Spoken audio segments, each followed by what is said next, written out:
Fala comunidade, tudo bem? O VM Comenta de hoje vai trazer a discussão que tivemos no Jornada Fundeb.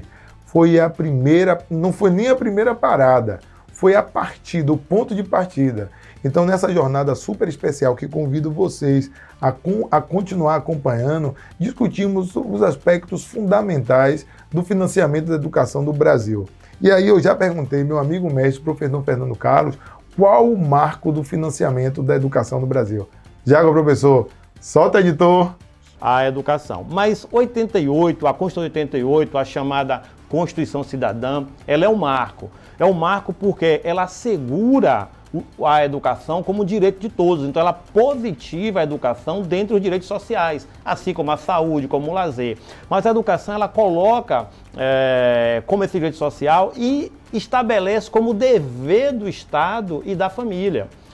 Então, é um direito que a Constituição trouxe assegurando a todos os cidadãos e estabelecendo que o Estado deve prover, aí a gente vai ver lá na frente, dentro dos princípios constitucionais vinculados à educação, o princípio da gratuidade. Então, o Estado deve prover a educação, assim também como a família.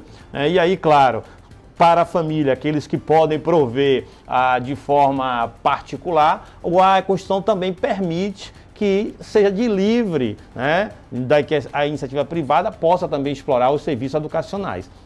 Mas o Estado ele tem a obrigação de retribuir para os cidadãos os serviços educacionais em contrapartida, e aí não direta, mas indireta, dos impostos que a sociedade recolhe, paga ao Tesouro Estadual. Então vejam, o professor trouxe de forma muito assertiva os deveres, o dever do Estado em prover a educação, a iniciativa privada de forma suplementar, o papel da família, enquanto também provedora dos seus para a educação, mas o mais importante nessa construção histórica, onde nós iniciamos discutindo a educação, é porque na perspectiva inicial, a educação como algo suplementar não era desempenhada como dever do Estado e a entrega não acontecia como deveria. Quando o professor trouxe a Constituição como marco regulatório, onde assegurou aos cidadãos o direito à educação, aí a gente discute já o artigo 212, que é a vinculação constitucional, falando especificamente dos municípios, dos 25%. Outra questão a discutir, que não adianta falar de educação sem falar em Fundeb. E isso nós estamos discutindo na Jornada Fundeb, onde teremos a próxima parada ainda essa semana, e vocês estão convidados a assistir, onde nós discutiremos o Fundeb 70, o Fundeb 30, o piso salarial do magistério, com essa majoração que todos estão discutindo e muito mais. Mas o fato é que nós não podemos esquecer também, falando de educação, a portaria 710 da Secretaria do Tesouro Nacional, porque fala de fonte de recursos. E é interessante que participava recentemente de uma discussão e eu ouvi dizer, a partir de agora, Vitor, com a introdução dessa nova portaria da Secretaria do Tesouro Nacional, todo mundo precisa ter fonte de recurso. Eu disse, meu amigo, fonte de recurso é uma matéria da Lei de Responsabilidade Fiscal, o artigo 8º. As fontes de recurso devem atender o objeto da sua vinculação. Mas aí nós teríamos muito tempo para discutir esses assuntos aqui, inclusive na nossa comunidade. Mas recapitulando aquilo que o professor Fernando Carlos falou, a educação como dever do Estado, ela tem como uma premissa, obviamente, assegurar a qualidade da educação e condições para que os alunos e os pais e familiares, os cidadãos, de um modo geral, tenham o seu direito assegurado. Mas, por outro lado, do ponto de vista da execução e do acompanhamento de políticas públicas, cabe tanto ao executor, às unidades de controladorias internas acompanhar o atendimento dessa premissa, porque parece uma discussão subjetiva, constitucional, romântica, mas as unidades de controle devem acompanhar a execução efetiva das políticas e devem acompanhar o objeto da sua vinculação, por isso falei de fonte de recursos.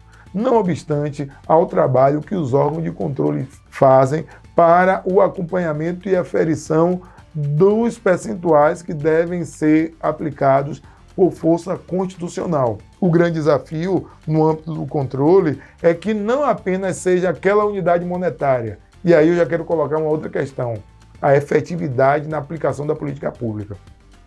E aí alguém pode me perguntar, Vitor, o que é efetividade? Se o município já aplicou 25%, já está tudo certo? Gente, a efetividade não envolve tão somente a aplicação do percentual.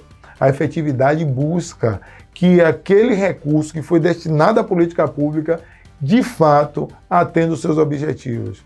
Então não adianta eu ter um programa de educação cujo objetivo era reduzir o analfabetismo e reduzir a evasão escolar e ter tão somente o olhar para o valor do recurso que foi aplicado e o percentual que está lá na Constituição, sem fazer o acompanhamento se efetivamente aquela política pública chegou àquele que é o objeto desse financiamento, que é o cidadão. Nós poderíamos discutir muito mais de educação, uma matéria que me é muito cara, muito sensível. Falar de educação no setor público não é apenas falar de percentual, de Constituição, de fonte de recursos, mas também o acompanhamento efetivo da execução dessas políticas públicas. Se você quer saber um pouco mais sobre a aplicação de recursos da educação e uma série de questões que envolvem o setor público, não deixe de participar da Jornada Fundeb que estou fazendo em parceria com o professor Fernando Carlos. E também não deixe de se inscrever no nosso canal, Comunidade do Setor Público. Se você gostou desse vídeo, compartilhe e até a próxima.